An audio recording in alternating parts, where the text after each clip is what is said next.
pandemic, the military propaganda beforehand is worth reviewing. In 2018, the U.S. Department of Defense put out press releases on its preparation for a pandemic, on its sophisticated vaccines, and then nothing happened. This was the first time many in the public had the opportunity to directly compare statements about secret military programs to the actual results, just as you might compare projections by corporate executives to the actual results. And the size of that gap was remarkable. It indicated that at least some of the U.S. military was just words, and not real. I remarked on this in early 2021, months before the defeat in Afghanistan gave yet another example of the gap between U.S. military rhetoric and reality, where Kabul wasn't going to fall in a few days, and then it did. As of this writing, we're 4 months into the Russo-Ukrainian War of 2022. After an initial surge of attention, global interest in the conflict has dropped off a cliff. The New York Times and other establishment media outlets have now instructed the U.S. administration to pursue peace, and various reports indicate that the Ukrainians are quickly plowing through ammunition stockpiles while the Russians are gaining ground with long-range artillery. To be clear, it's not at all obvious what will happen. There's fog of war with everything, but in the event of an outright Russian victory, defined as gaining territory they didn't have prior to the war, that wouldn't augur well for the U.S. establishment. 6. U.S. states are pulling away from the feds. There's enormous coverage of U.S. politics at the national level because it attracts clicks from all over. But local politics doesn't get the same attention. However, if you've been paying attention, there has been a multi-decadal trend wherein states have been pulling away from the federal government and each other on matters like guns, immigration, abortion, gambling, marijuana, and other matters. This is part of the future, is our past thesis.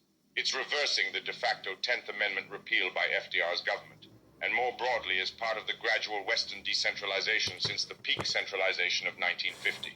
7. Authority has lost respect.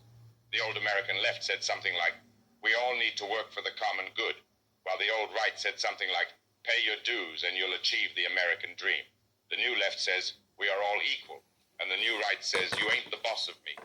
So, the old left-right combination supported self-sacrifice and a stable hierarchy, while the new one attacks all hierarchy as fundamentally illegitimate, as oppressive or tyrannical. This is reflected in the defacement and degradation of virtually every U.S. institution over the last few decades, from the office of the presidency to the statues of American founders. George Washington and the U.S. Capitol are no longer sacred. 8. National divorce is discussed. Secession is now officially part of the platform for Texas's Republicans, and there have been an increasing number of pieces on the topic of national divorce from Democrats and Republicans alike, including NYMAG, No, We Can't Get a National Divorce, Stephen March, The Next Civil War, Barbara Walter, How Civil Wars Start, Michael Malice, The Case for American Secession, David Reaboy, National Divorce is Expensive, but It's Worth Every Penny, and The American Mind, The Separation. 9. Radicalized movements reject the status quo. There have been countless words written on wokeness, on how it's a radical ideology that thinks of the U.S. as intrinsically corrupt, as systemically exist for many values of X, and therefore doesn't really seek to reform America so much as to capture the state to completely transform it. See Wesley Yang, Richard Hanania, Matthew Iglesias, John McWhorter, Barry Weiss, and many others for discussion of different aspects of this. The thing about wokeness is that it's not just a superficial weed growing out of the topsoil. It has a root system, a theory of history and ethics that's built on thousands of papers, on generations of academic humanists, on Foucault and Derrida and the like, on deconstruction and critical race theory and so on. I happen to think of it as a mostly evil doctrine, as sophisticated evil promoted in the name of good, but I recognize it has ideological content. The Republican Party isn't really capable of dealing with that. But Bitcoin maximalism is. If you haven't heard of it, you will. Bitcoin maximalism is by far the most important ideology in the world that many people haven't heard of. Yet. There's philosophical depth to maximalism. It represents a root and branch rejection of the inflation that powers the U.S. government and thus pays for everything. It fuses the worldview of Mises, Rothbard, Hayek, and Ron Paul with Bitcoin. It naturally aligns with the loss of trust in institutions, with the suspicious individual who, understandably, no longer trusts the federal government or U.S. institutions on anything. It's not merely an edit to the state, it's the end of the state. And it's a push from an ideological direction the wokes are ill-prepared for, because it's a racial ultra-libertarianism rather than the white nationalism that folks like Mache and Walter think will be their foe. If you want to understand Bitcoin maximalism, read the Bitcoin Standard or the tweets from accounts at hive.one/Bitcoin. Not all are maximalists. But be aware, just like wokes who reject civility on ideological grounds, maximalists have developed verbal justifications for being toxic. I disagree with the fundamental moral premise of maximalism, which is that Bitcoin is the only coin and all other digital assets are sins. I don't believe in one coin any more than I believe in one state or one God. But I understand the power that such a belief system has. Americans don't believe in one God anymore, don't believe in monotheism. So their choice is between one state and one coin, between ideological monostatism and mononymism. That is, to beat something like the U.S. establishment in a civil conflict, you don't just need bravery, you need a more powerful shelling point. That's what Bitcoin is for the maximalists. The one coin that's the alternative to the one state. If and when the dollar collapses due to inflation, the orange coin becomes the new blue jeans, the global symbol of freedom and prosperity. And what's the alternative to that alternative? Many network states as alternative to one nation state, many coins as alternatives to the one coin, many beliefs as the alternative to one belief system.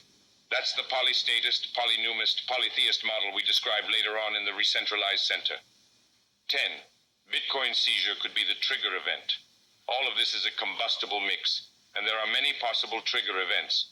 But one that I see as particularly likely is a combination of A. Ruinous inflation followed by B. A soaring Bitcoin USD price, and then C. The attempt by an insolvent federal government to seize Bitcoin from citizens. On the Bitcoin side, this isn't a short-term price prediction or anything, and there are, of course, various possible failure modes for Bitcoin that could prevent Bitcoin from being the specific cryptocurrency that drives this scenario. Nevertheless, because the Bitcoin protocol has mostly been technologically fixed for a while, its partisans have focused to a much greater extent on political innovation, like getting it recognized as a sovereign currency. Add in the moral importance that maximalists attach to Bitcoin, and its global name recognition, and Bitcoin is likely to be the coin of contention. On the other side, the general concept of asset seizure isn't really even very sci-fi, given the overnight freezing of funds for Canadian truckers and 145 million Russian nationals. The main difference is that cryptocurrency is built to be hard to freeze. A bankrupt state can and will try to seize funds held at centralized exchanges. But for those that have taken their funds off exchanges, the state will need to go house to house, and rubber hoses don't scale. A U.S. establishment attempt to seize Bitcoin in a time of high inflation would be like a repeat of FDR's gold seizure, Executive Order 6102, except it'd be done during a time of declining state capacity rather than rising centralization. The reason something like this could be the trigger event is that neither side could easily back down. Wokes would have no power if their state went bankrupt, and maximalists would have no money if they surrendered to the state. Thus, this seems like a relatively foreseeable event that could kick off the Second American Civil War, especially if the seizure bill is passed by the federal government and some states refuse to enforce it. How could that happen? A state-level refusal to enforce might just be part of the growing divergence between states from the federal government and each other, similar to the justification for sanctuary cities and the like. But if you wanted a statutory rationale, you could imagine a constitutional amendment proposed to ban Bitcoin seizure, something that would put the right to hold Bitcoin on par with the right to free speech and the right to bear arms. Such an amendment could be ratified by many states in the run-up to a possible seizure bill. Even if it didn't pass nationally, any ratifying states would then cite their ratification to justify their refusal to enforce. A war for minds, not lands. It's a mistake to think a Second American Civil War would look anything like the First Civil War, or like World War II for that matter. It'd be nothing like the movies with huge movements of uniformed soldiers, tanks, and planes. Instead, it'll just be a continuation and escalation of what we've seen over the last several years. A network-to-network war to control minds rather than state-to-state war to control territory. A fusion of